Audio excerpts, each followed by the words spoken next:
So first, open shortcuts. So search for it, shortcuts, open it up.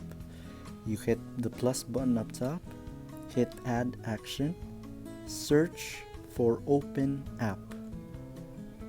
There we go, open app, press it, hit choose, and look for the app you want to customize. So in this case, I'm going to be using the weather app as an example. So there we go, weather.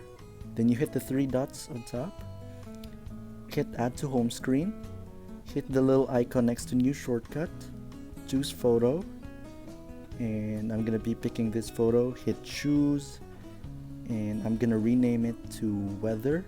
You can also leave it blank if you want that super minimalist look. So now it's added to home screen. Hit done, hit next. You can change the shortcut name, make a shortcut name, name it weather, and there you go. There's the weather app. Technically it's a shortcut. We're not allowed to change the actual app icon yet, but it's fully functional just like a regular icon is.